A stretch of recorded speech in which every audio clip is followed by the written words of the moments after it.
Good afternoon, and thank you for joining today's ParentMap Ed Talk, the Motherhood Penalty, Women's Work, and the Gender Wage Gap, featuring two powerhouse women in the corporate world and moms, Tama Smith and Maria Colacurcio. Tama Smith is the head of Women Living a Richer Life at Brighton Jones, a unique wealth management firm. She leads client engagement. She earned her MBA from the Wharton School at the University of Pennsylvania, studied international finance and multinational management at the London Business School. She is the proud solo parent and also auntie mama of a teenage boy. Maria Colacurcio is the CEO of Syndio, a startup committed to engineering software solutions to ensure equity for everyone in the workplace. Prior to joining Syndio, Maria co-founded Smartsheet. She's drawing on more than 20 years of experience in technology and communications at companies including Microsoft and Starbucks. She has a proven track record of building successful companies with strong core values that are dedicated to employees and customers alike. Most importantly, she is passionate about issues surrounding equal pay, employee wellness, and equity at work. And miraculously, besides being a mom, she has 6 kiddos and makes sure to talk about family finance around the dinner table. My name's Elaine Sulkin, and I am the CEO of ParentMap. I'm the proud mama to 3 kids, big ones, and I also have a grandchild and one on the way. So if you're not familiar with ParentMap, we are a content-rich site. We do book publishing, if you can see that, Getting to Calm. We have free magazines that come out monthly that we've definitely elevated our distribution in grocery stores as the single place that moms have to continue to go to. And we've also converted all of our live events to events like this. So thank you for joining. Before we begin, I just want to do a couple housekeeping issues. This event is going to be recorded and it might be used educationally or promotionally by ParentMap. Wanted you to be aware of that. We also invite you at the end of the conversation between Tama and Maria to ask questions. So during the course of the event, please use the Q&A link on the bottom of the Zoom to ask questions, and we'll bring those forth towards the end. Of course, we couldn't do this without you, so thank you for taking time from your day to Zoom in with us. And we also couldn't do it without our sponsors: Pacific Medical Centers, Seattle Jewish Community School, Leg Up, Sunshine Music Together, and the Little School. So at this time, I'd like to welcome Maria and Tama and start off with a question directed at Maria. Maria, it's so good to see you. Hi, you too. Thanks for having us today. Our pleasure. So for everyone in the audience, I'm guessing they know what the motherhood penalty, what that means, but could you really give it the definition that you use and tell us why the motherhood penalty is hurting women, hurting society, and why the topic is so important to us right now? Of course. And it's a topic that's very close to my heart, both being an entrepreneur and a mom of 6, and just collaborating with incredible moms all around the world at this point, including people like Tama, who are concerned about their financial future. So the motherhood penalty is systematic disadvantages in pay that mothers experience in the workplace, but it's actually a lot more than that. So at Syndio, we talk a lot about pay equity and pay inequality. And the motherhood penalty, that's part of it, but it's also a perceived competence gap. So for example, mothers suffer worse job evaluations, and Americans, both men and women, when surveyed, perceive mothers to be less committed to their work. So it's pay, it's wages, it's hiring, it's promotion, and it's everything in between. And single moms, by choice or circumstance, face even more hardship. And even worse, they also lack the social support in the workplace. So really, it's systematic disadvantages around pay and around how moms are perceived at work that continuously hold them back. That is what we're talking about today when we talk about the motherhood penalty. I want to chime in here because this is a great talk for so many reasons. And when Maria and I first started to discuss this, it was very clear that the gender pay gap is the core element of the issue. But the parallel issue as well, in addition to the gender pay gap, is the wealth gap. And as Maria mentioned, you know, and we'll talk more about in the minutes ahead, women still earn less than men. Women spend more time out of the paid workforce than men, to the tune on average of 11 years. We women live longer, and we often die alone because we outlive a spouse, or we're the sole member of and leader of our household. And this penalty, this motherhood penalty, widens the pay gap. It widens our time away from work. And then for us as women, it widens the wealth gap. And when I say wealth gap, I mean it negatively impacts the potential of our net worth in comparison to men. You add to this reality that, you know, we outlive men, healthcare costs are rising. As a result, 95% of us as women at some point in our lives will be the sole financial decision maker for our household. So whether we want to deal with this subject of managing our net worth and our wealth and our financial well-being, we have to, simply because at some point we will be the primary financial decision maker for our household. And yet we know that pay gaps are real as a form of bias and discrimination.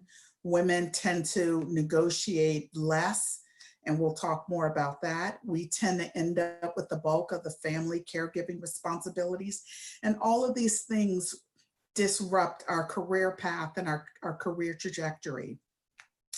And when we're home, let's face it, there's a lack of time when we're caring for the family and trying to manage work. There's a lack of energy, and sometimes there's a lack of financial confidence.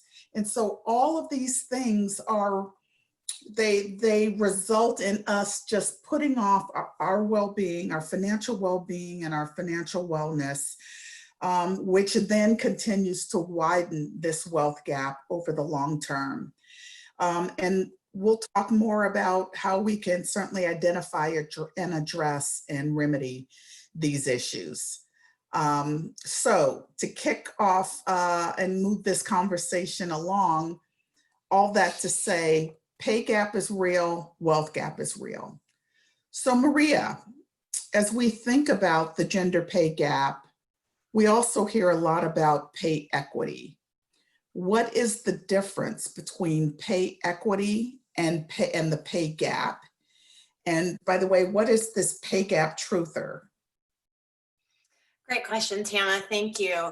So the pay gap truther is the person that believes the pay gap isn't real, that it doesn't exist, that it's a product of women's choices, and our choices have put us at a disadvantage for pay, and that's all there is to it.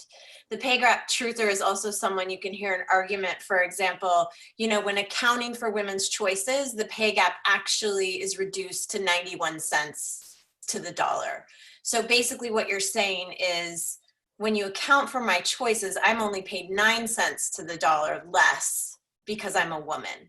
And so the response would be, so is that acceptable? Even if you're correct, which you're not, and data showed that you're not, is that acceptable to still be paid less based on gender, race, or ethnicity? And that's what our company is committed to, eradicating those types of pay disparities in the workplace. And the difference between pay equity and the pay gap, they're both really important, and they both come into play when we talk about the motherhood penalty. Pay gap is equal pay for equal work. So when you look at people that are doing substantially similar work, are there discrepancies based on race, gender, or ethnicity in that group of people? The pay gap is when you look at the average. So the average male pay in a company to the average female pay. And what that talks about and shows is the distribution of women and men, or between different races at a company. So are women situated at the lower levels or mid-level management, where all the men are situated up at the top. That's the pay gap. Both issues, pay equity and the pay gap, are of the utmost importance. And I would say even now during COVID, this is even more important. And if you think about just a couple of the headlines I want to share with you that have come up in top tier media over the past 2 weeks. This is just 2 weeks, a couple of these headlines. Headline number 1, pandemic could scar a generation of working mothers. Headline 2, I'm going to physically explode, mom rage in a pandemic. That's New York Times. Headline 3, why did it take a pandemic to show how much unpaid work women do? Headline 4, woman says she was fired because her children were in her work calls. These are all headlines in top tier media. And I think it goes to show that COVID has really exposed how women are at the forefront of this pandemic, and that they are the majority in the essential workforce, but they're also spending more time balancing things at home in their career.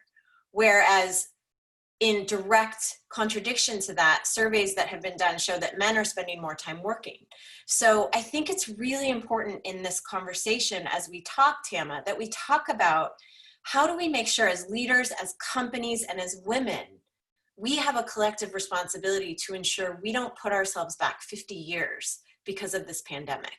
We need to make sure that we're not putting women and minorities at risk because they're not able to focus on their career, or they're being penalized because of time spent trying to balance home and work during a pandemic.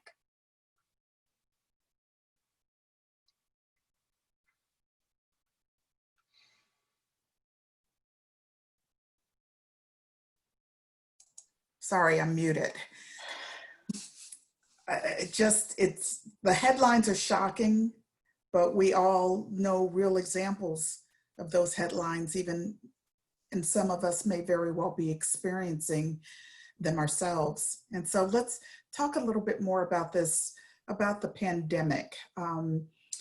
Given the health pandemic that we're in, how has women's work and pay changed?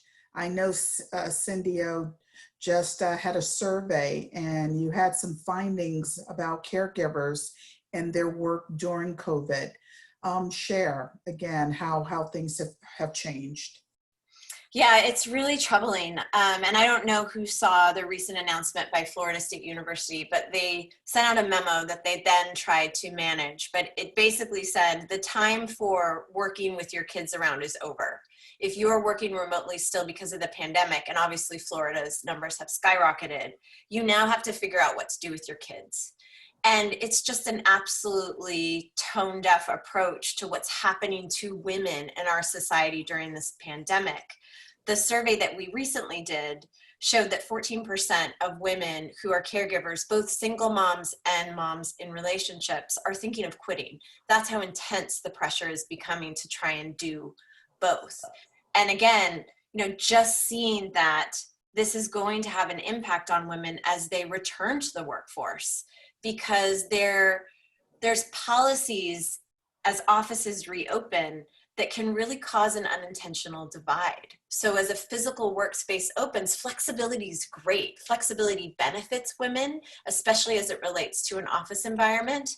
But if an office opens with optionality around being in your seat, that is going to negatively impact the careers of women and minorities who either have socioeconomic impacts and can't get to the office, they have caregiving responsibilities, or they have transportation issues where they don't want to rely on public transportation.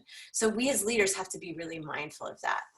And I think, Tama, this is where your expertise is really, really important in terms of, we at Syndio talk about the corporate responsibility and accountability to the pay gap, but what's the impact on women, like the real personal impact to women if we don't solve this? Like what happens to women when they are at the mercy of a pay gap throughout their career? Thank you, Maria. Well, the reality is we end up with a much lower safety net during our most vulnerable years. And so what I mean by that is, the impact over our professional lives from gender pay disparities, over the long run, widens the amount that we accumulate, the amount of net worth that we sometimes call wealth, but the amount of net worth, which are your assets minus your liabilities, it dampens the amount of net worth that we end up during our retirement years. And so, you know, a good example is women overall, and these numbers vary by state and by sector. So I'm giving you a very broad national average. But women, US women, on average, very, very broadly, earn 82 cents to every dollar that a man does. 82 cents. And so get into a second what women of color make. You can guess it's much less to that dollar that you know, a man makes. But when you just take that 82 cents, ultimately what happens is that shortfall, that pay shortfall that women are getting every year that is not being saved and reinvested over time widens the wealth gap. And so even at that early 82 cent range in retirement, because of taking time off away from work for family and aging loved ones, women often end up with half of the net worth in retirement that a man has. Obviously, for women of color, it's much less. Data shows, and again, it's a broad average, it's not based on sector or state or city, but Latinas make 54%, 54 cents on the dollar to a man. Latinas do. Native American women earn 57 cents on the dollar. African American women earn 62% to the dollar. White women earn 79%, and Asian women earn 90 cents on the dollar. And so on average, it averages out to about 82 cents on the dollar. But if you can imagine, if you are, like myself, an African-American woman, and the average statistic is 62 cents on the dollar, or a Latina or Native American woman, your wealth is not just half, it's close to a quarter of the wealth that an average man will have in retirement. And so these pay gaps are real, and they affect our ability to save and to invest, knowing that on average, we as women live 5 to 7 years on average longer than our husbands, and knowing that we're typically out of the workforce on average of 11 years. And so these numbers are very real. And then there are a bunch of other factors that get into this. You could take a Jane and a Joe who are both graduating from college at the same time with the same business or engineering degree. More than likely, without pay equity and tools such as the ones that Maria is spearheading the growth and development of, without those pay equity tools, we're relying on negotiations. And typically women negotiate, we don't negotiate. So quite often our starting salaries are 80% of a man's. So you can be graduating at the same time, same company, but that guy will negotiate harder. And so if your starting salary out the gate is 80% of your male colleagues, that gap starts to widen from day one from your first job. And every professional and life choice and all the biases that go into one's professional career just compound the situation. Tama, that's a great point. And I think it lends itself to the idea of starting pay. So starting pay, if you're looking at systematic pay disparities, is the most important factor to pay over time. And it lends itself to what you're talking about. And I think it's really important for the people that are on this call to understand that we hear a lot about women and how we need to learn to better negotiate. And that's important. It's a really crucial skill that can help us get ahead in terms of negotiating a better starting salary. And it helps to know that that first salary is indicative of what your potential is over time to make, because it follows you from job to job, which is why legislation is so important now that requires companies not to ask what prior pay was. That's not just a legislative procedural rule. That is so that pay disparities that are based on gender, race, or ethnicity can't follow a person around. So that said, negotiation tactics and skills are important, but what we tell people, and what I say all the time when I'm asked to come speak at a women's group or an employee network that's for women at a company, is that we need to move this from being a women's issue to a leadership issue. It is the company's responsibility and accountability to ensure that they are setting starting pay, not only with an eye to market pay, but also an eye to internal pay equity. And how do they stay completely in compliance with making sure that they're paying fairly without disparities based on gender, race, or ethnicity, and setting starting pay in a way that doesn't pull forward those pay disparities from prior companies.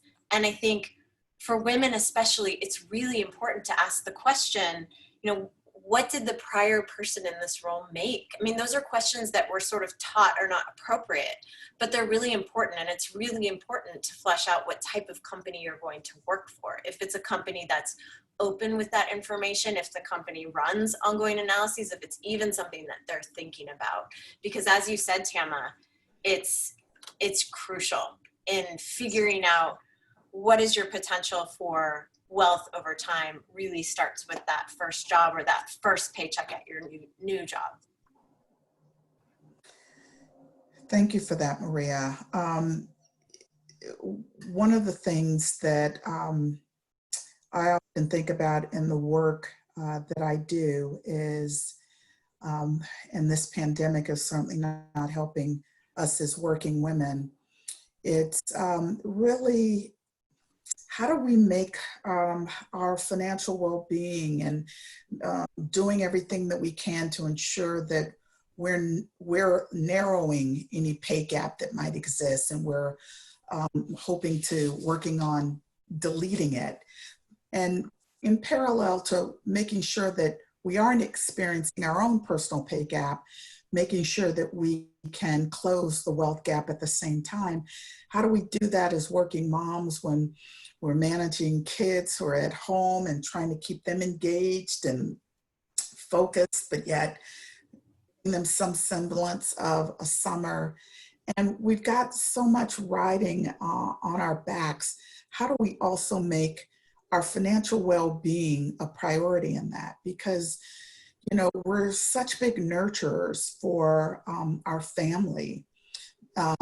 We're busy trying to, whether it's through flex time or working from home or working on the front lines, we're busy trying to keep our jobs, and quite often we're busy working twice as hard to try to progress in our career. And so at the end of the day, we're putting job and family ahead of ourselves. And so the nurturing self is a luxury. But today we have to make our financial well-being as working moms, we have to make it a form of self-care. Just as we work on closing the gender pay gap, to close this wealth gap, we have to. And I know all of us, we just don't have the bandwidth for managing our wealth, but we've got to make it a priority. And one of the recommendations that I make to women and who have families especially is, we've got to start putting more away. It's not fair. It is absolutely not fair. But until this gender pay gap is eradicated, we've got to start as women socking more away. If you're early in your career and you know that you want to have a family, if you know you want to have more children, start saving twice as much. Yes, it might sound like a ludicrous thought, but when you start to save more when you're earlier in your career, you help to lower that wealth gap later on in your career, and especially if you have to take time away from work. Also, in addition to saving as much as you can and investing as much as you can, regardless of where you are in your career as working moms, we've got to know our numbers. We've got to know what our net worth is so that we know what the future aspirational goal needs to be so that we'll be able to care for ourselves, in those vulnerable years when we hit retirement. You've got to know what that retirement target is. You got to know how much you'll probably need to spend per year on retirement, and work with a fiduciary advisor to come up with that game plan. And then, just be proactive. But these are all the things that go into financial well-being as a form of self-care, knowing that we have very little bandwidth to focus on any of this. So I just wanted to just kind of share, because the wealth gap is real, but when we think as often, when we think of the word wealth, we think yuck, what does it mean? I don't want to think about it. I don't have time. I'm just trying to see if my kids will be going back to school for part of the week in the fall. But we have to begin to view our wealth as a form of self-care, just like you would if you were going for a run or meditating or playing the piano or working out, whatever brings you your peace. And so I just wanted to share that. Tama, I'm super curious, just from listening to you talk, what's the biggest hurdle that you see with women where when they overcome it, they have kind of that aha moment, like, I can do this, I've got this, I have what I need and the tools I need to tackle this? Like, is there a hurdle you see as kind of a trend amongst the women you work with, that if they can get over that, they've got a clear path to harnessing this? Yes, it's a couple of things. Number one, at the core of it, it's two things. Again, not having the time or the energy just because we were expected to hold up the world and take care of everyone and continue to, move forward quickly in our professional lives. And so it's lack of time and energy is real, which is why I want all of us to begin, as working moms, to begin to think about our financial well-being and wellness as a form of self-care, self-love. It's that analogy we hear all the time when we get on a flight about putting that oxygen mask on. And I think because we don't have the time and the energy, we can sometimes become ostriches, where we put our heads in the sand. At the minute someone mentions money or wealth, or we're just like, we'd rather think of anything else but. And so it's really starting first with trying to increase the amount that you're saving and investing. And then reach out to a financial advisor. I know I work with a lot of great people at Brighton Jones, and Brighton Jones is a fiduciary. Another thing that we as women need to be aware of, find an advisor that doesn't have a conflict of interest while serving you. 80% of the financial advisory industry, they're following the suitability standard. Ask the advisor that you're working with if he or she is a fiduciary. It's very important. When you're a fiduciary, you have to make your client's priority and interest your sole priority and interest. And so because 20% of the industry of financial advisors are fiduciaries, quite often women are left with this yucky feeling because they're being sold products and their best interest isn't being accounted for. So take your head out of the sand, start saving and investing more, and speak to your advisor, reach out to a fiduciary advisor that will help you create a life plan where you can see what your financial and wealth goal targets are for you and your family, and for your legacy, if that's important for you, or your passions and philanthropic interests. And I find that when women get a plan, when they've got the right advisory team and the right plan, this financial information empowers them, absolutely empowers them. And so that's a start. Everyone on this call today can start saving more and investing more, and speaking with their advisor, reaching out to one that can put them on the right path with the right roadmap. That's super helpful. I think it's really helpful, especially for working parents, because there is an investment gap. I mean, I think we see it all the time that there's a gap in women who aren't sure how to invest or what to invest. And I think those steps are really useful. And I'll just say this, we just, Women Living a Richer Life, we just wrapped up a 3-part financial well-being series that's on video. I'll speak with Elaine and Brenna. Maybe we'll send the links to those the 3-part video series, because the feedback we got from our female clients was that, woof, powerful. We now understand the financial market. We understand what the stock market is doing when it's its most volatile, but yet the talk didn't dummy things down, but it made it engaging and entertaining. So that thought just popped into my head. We'll pass those links on, because it's also about not just acting, but about becoming financially empowered.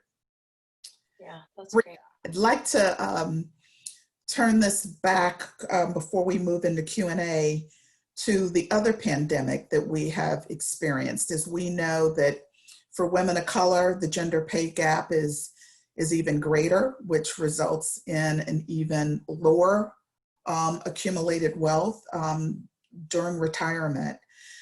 Would love to have you share how our employers, how corporate leaders can take action to support the Black Lives Matter movement and racial pay equity. Yeah, thank you. It's a really important topic. And I think, we're situated in a good place in that right now there are actions that companies can take. So I think the guidance that we give to our customers, certainly, and they tend to be pretty large companies, when they come to us saying, we want to do something, we want to take action, we're already doing pay equity analyses and we've done really well on gender, we educate them and say, do an analysis on race. So the beauty of software is that it's agnostic. You can really compare anything that you have in your data. So if you want to compare race, ethnicity, gender, orientation, whatever you have, you can do it. And the great thing is companies have come a long way, and our cultural movement around gender pay equity has come a long way. And it's an easy transition to start talking about racial injustice in addition. And it's an and, not an or, because there's also the topic of intersectionality. So it's not just, if I'm a Black woman, how am I being paid differently because I'm a woman, but also how am I being paid differently because of my race? There's intersectionality there that now impacts me and is a double whammy. So it's really important that companies take action and that it's not just performative. HBR put out an article a week or two ago on the 10 commitments a company can make to take action against racial injustice for their employees. 2 were pay related. So we talk about all the time that inclusive and diverse workplaces are a fantastic aspiration and goal, but fair pay is fundamental. So if you're not paying people fairly, you are not going to have a chance to have a truly diverse and inclusive workplace, because you're missing the building block. And the fact of the matter is, employees know it. So it's very obvious when you survey companies, and actually employees overemphasize the degree to which they're being paid unfairly due to their gender, race, and ethnicity. But typically, Gartner did a study about 6 months ago that showed that employees have a pretty good read on what the percentages of inequity are, but they typically overemphasize it by a bit. And so what this says to leaders is, if you actually go through the process of running pay equity analyses to ensure your people are paid fairly based on gender, race, and ethnicity, and then share the results, and I'm not saying tell everyone exactly what everyone else makes. I'm saying share that you're doing it, you're committed to it, and a summary of what you found. We've got work to do in our engineering department. We're doing really well in our marketing and communication teams. You know, share a summary. Employees are going to reward you with advocacy, with loyalty, with devotion, and becoming ambassadors to your company. So that's the beauty of what companies can do. There are things they can do. Training is really important. Diversity and inclusion commitments are important. But I would say what you must do first is make sure people are being paid fairly. So Maria, as we kind of summarize before we move into a Q&A, there's been a lot that's been discussed. Why don't you share the top 3 actions that each of us today can take to close our own pay gap? And then I'll share the top 3 actions that each of us can take to close our own personal wealth gap. And then we'll turn it over to Elaine. Sounds good. Do you want me to go first, or do you want to go? Sure. Okay. If you close the pay gap, it certainly helps your wealth gap. Yeah, it does actually. And I think some of the questions we've already seen kind of play to this in terms of, you know, I want to ask for a raise or I want to negotiate, but I don't want to sound like a squeaky wheel. I don't want to be annoying or come off like that employee.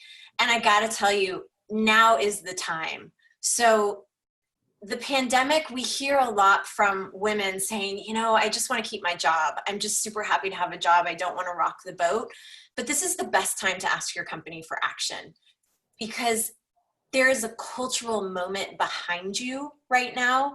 And you saw it just from the 4 headlines I rattled off. Companies are very aware. Leaders are very aware. CEOs and boards are very aware that they have issues they need to deal with in their companies. And so you have a cultural movement and moment behind you right now to be able to go to your company and say, hey, just curious, are we running pay equity analysis? Do you look at pay based on similarly situated groups or departments? Have you looked at pay in my department?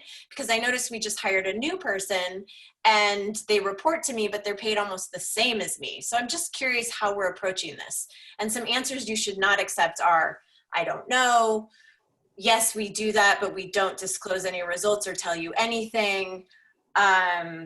We don't have the budget for that. These are all the types of answers that you should not accept right now. So I think that is number 1, is to talk about it, to bring it up to leadership, to ask the right questions.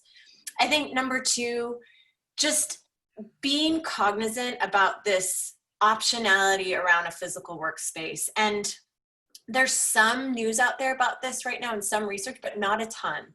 So as your leadership goes through the process of saying, we're going to have an optional back to work policy, talk about it, bring it up that actually impacts parents and mothers specifically in a negative way, because now they don't have the physical proximity to leadership, if leadership is primarily male, in order to have those off the cuff networking moments to prove themselves. And that's okay. Again, flexibility is overall good, but how is your company compensating for that? Are you making sure policies are in place? So for example, if people are on a Zoom meeting, the minute the Zoom meeting is over, do you have a policy that says we don't continue talking? We don't have a pre-meeting and post-meeting chat with the people that have the luxury of being in the room. There are little policies like that that companies can implement that can really help with those people that continue to need flexibility to stay remote. So those are a couple of things. I think a third thing for women in particular that I see, specifically mothers, is when somebody has kids and they want to go to a more flexible schedule. And obviously this is a little bit pre-COVID, but also in the midst of it. I always encourage women to ask for flexibility on office hours versus going part-time, because study after study after study shows that women will go part-time and be so grateful to their company for providing them the benefit of doing so that they end up working well over full-time hours. So if you're looking for that flexibility, ask for the flexibility, but maintain your job, maintain your full-time salary. Don't go to 70%.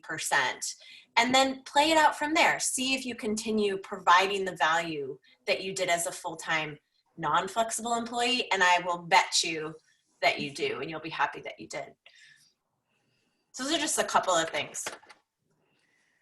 So to add to that, 3 actions that each of you can take to close your wealth gap starting today. Now that Maria has talked you into taking flex time and not going part-time, you probably feel right now that you've made a little bit more money in the last 5 minutes. What I'd like for each of you to do in parallel to closing the gender pay gap is, number 1, start saving more, twice as much, starting now if you can. Because again, as we've shared already, that long-term wealth gap is real as we work on closing the gender pay gap. And so as women, it's not fair, but unfortunately, we have to work harder at saving and investing more. And if we can, for those that can, start to save twice as much as what you've been saving and investing in the past. Double that savings rate, number 1. So while you're saving twice as much, number 2, know your numbers, find them out. Determine what your net worth is right now. Try to think about, identify, what your retirement goal might be. And number 3, get help from a fiduciary financial advisor, and they'll work with you on that as well. But the reality is we spend just as much time in retirement as we do during our working years. You can work for 30 to 35 years and you can end up being retired for 25, 30 years. So that means your retirement dollars have to stretch a long time. And so you want to make sure that you know your number today in terms of your net worth, and that you can work with a fiduciary financial advisor on what's the right retirement goal for you based on the future lifestyle that you want to have and what you want to do during those years and what you want to leave behind potentially. And then, so that's 3. Double your savings, know your numbers, and get help from your fiduciary financial advisor, or find a fiduciary financial advisor. I'll just say in terms of resources, right before the call, I just put together a list that might help each of you and your children. Quite often, our female clients it's just important for them to be financially empowered as it is for them to financially empower and financially educate their children. And it's never too early to start with kids. We've got some clients that are busy educating their 40-year-old adult children. So you can never be too young or too old to start to become financially educated. So for each of us as women, there's a book entitled Make Your Kid a Money Genius, Even If You're Not. And it's by Beth Kobliner. Don't worry, we'll make sure that this goes out in a follow-up email to all of you tomorrow. But that is one book for all moms to read. Another book that is a good one is Your Money or Your Life by Vicky Robin. She is a phenomenal author, and actually Brighton Jones has a podcast called True Wealth, where wealth is spelled W-E-L-L-T-H. And we interviewed Vicky in one of the episodes. And so we'll include the link to her book as well as that podcast interview with her. And then there are 2 very different retirement apps, online tools that will help you begin to figure out what your retirement goals are or should be. And one is called the Ballpark Estimate, and it's by an organization that's affiliated with the government agency called Choose to Save. And we'll send the link to the Ballpark Estimate. And then the last retirement link is called Fire Calc. How long will your money last? And so those are two good online tools that you can start to play around with and figure out and take that information or the results into your financial advisor. So we'll make sure that we get all of these resource links to you as well. And so now, Elaine? Okay, I just want to thank you both. I just want to thank you both truly for your extraordinary professional wisdom. And on a gorgeous sunny July afternoon, it's really daunting information to digest, and your practical advice and your recommendations for activism, I can tell by the questions, are really, really resonating. So I'm going to jump to a couple questions and then you guys can divide them up.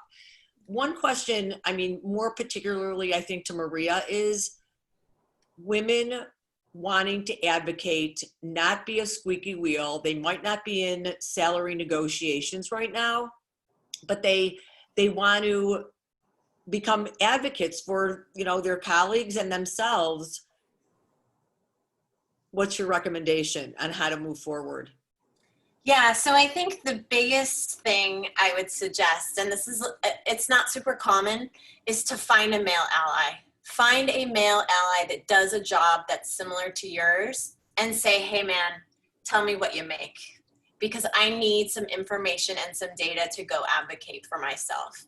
So all of the questions I suggested before in terms of asking the questions of HR, are you running pay equity analyses? How are you doing it? How often? Those are all great questions. But if you can ask those questions with, in your back pocket, actual information from a peer, you're golden. You're going to be able to get the visibility and conversations that you need. So find that male ally. Great. Without, you know, revealing any proprietary information, I mean, can you give people an example of best in show? Like this company has gone to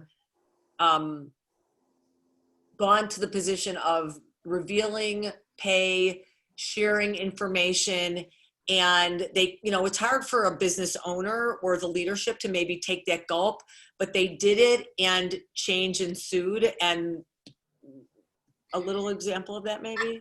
Absolutely. I mean, and we have a bunch right in our backyard. So Syndio customers that we're super proud about, not only how they do this, because we have a lot of customers that aren't transparent with their pay equity yet. And that's a continuum. So companies start somewhere. First, they decide to commit to ongoing pay equity analyses, and then they evolve to the place where they're willing to talk about it. But we have some great examples. Salesforce, great example. Benioff has been championing this issue for years, and not only championing the issue of equal pay, but what he's done that's really changed the game is he's been transparent about the fact that if you don't do this in an ongoing way and you don't figure out what are the underlying policies and practices driving the disparities, you will continue to pay reparations year after year after year. So you've got to dig in and figure out, why is this happening? What policies are in place that are creating an environment that leads to pay disparities? And now they've got Tableau, which is in our backyard. So great company committed to pay parity. Nordstrom is another one. Nordstrom is public with their pay parity efforts. And that's tricky because they have a retail workforce and a corporate headquarters. And that can be challenging when the retail workforce is very, you know, it's very defined in terms of what the pay ranges are. And then you've got corporate, which is separate. So I think two great examples of companies that are local to our space here in Seattle that are doing a really, really good job of this. Great. Tama, I mean, incredible. There's a question and a few comments around the fact that with the pandemic, the disadvantage that women are at. So two questions, you know, the partial reopening and how challenging that is. And tangentially, women who, you know, there's no question, they're falling further and further behind because of this moment, who don't feel like, in a sense, I'm worthy to meet with a financial advisor. I can barely make ends meet. And I don't want, I mean, I know you don't either. Women don't want to feel like, oh, I have more to do now. I can barely make ends meet. I'm doing childcare while I'm working and I have to start saving. But I think you do such a great job of coaching women how to make that possible and give yourself that self-care. So could you talk a little bit more about that? Yes. I mean, look, you know, we as women in general and working, well, let me just say, as women in general, and moms, whether being a mom is a lot of unpaid, hopefully appreciated work, but it's grossly underpaid. So whether you used to go into a job every day and you've had to take a break, I mean, look, parenting is its own full-time, double-time job. So I just want to acknowledge that and say that. And I didn't experience that until 4 years ago. And it was like being hit by a tsunami. And so the reality is, as working moms, when we're trying to, you know, in this pandemic and in all the unrest, the economic unrest, the healthcare pandemic, social pandemic, we're trying to navigate all of this stuff within our family. The last thing you want to hear is save more. But in a way, we almost have to. It's almost like hard choices. It's almost like, almost in a way, kind of distilling your pay down to an hourly rate and deciding as a family, maybe even make it a game with your spouse and with your kids to say, during this time, let's pay for essentials. And if the family wants frills, you got to decide, you know, if it's worth it. And you start to sock away money, you know, for an emergency fund that eventually can be converted and moved over for greater investments. You know, we've got, in addition to our wealth management team, we've got a team that works with individuals and families that don't really have a minimum limit, and it's called Open Plan. And so we're used at Brighton Jones, we're used to helping people at all ranges, you know, sure, our core families that have a certain minimum, but also those that don't. That's why a year and a half ago, we opened up Open Plan. The main thing is to just start saving more, turn it into a game with the spouse and the kids. And if you're a solo parent, reach out and talk to the folks that I work with about where you can start. And this is where I mean self-care. As women, just the fact that even if we've got a hole to dig ourselves out of, the fact that we are working on it as an extension of caring for ourselves and our family as an act of self-love is also enough to help us sleep better tomorrow and in the nights to follow, even in this weird, uncertain world that we are living in. Just knowing that we are acting on something that is improving the financial well-being for ourselves and our family. Tama, fantastic. And, you know, there's a number of questions around political advocacy around these issues. You both highlighted how extraordinarily scary and real the pandemic impacts women in the workplace, getting back to work. And I don't know if you have, there's two questions around performance. And I don't know, as a business leader, owner, or, you know, in the level that you're at, Tama, for both of you to say, how do you even give people fair performance reviews? How are annual goals even to be looked at? And how can that possibly be equitable at this point? You know, you can talk about that personally, professionally, and as a leader. Yeah, it's interesting. So this is something that we have roundtables with our customers, and we ask them what's top of mind, and this is absolutely right there. So Facebook, when Facebook said we're not doing performance reviews this year, it was a really big moment, because a lot of tech companies specifically were like, oh, I guess we're not doing performance reviews this year. And it's a really tricky issue, because if you think about HR professionals have achieved a massive undertaking in that they've successfully shifted companies from working in an office to being a completely remote environment. And so if you think about the nights, the weekends, what they had to do to achieve that, in addition to internal comms teams who are having to work overtime, figuring out how to communicate to employees and bring them along and get them to feel comfortable. The really interesting thing to observe amongst our customers when we sat back and let them have this conversation, and they were mostly leaders of HR, so CHROs having this conversation, is that they said, yeah, the easy thing to do is just say no performance reviews, but then you miss this huge population that has gone over and above to achieve something for employees to make this situation tenable.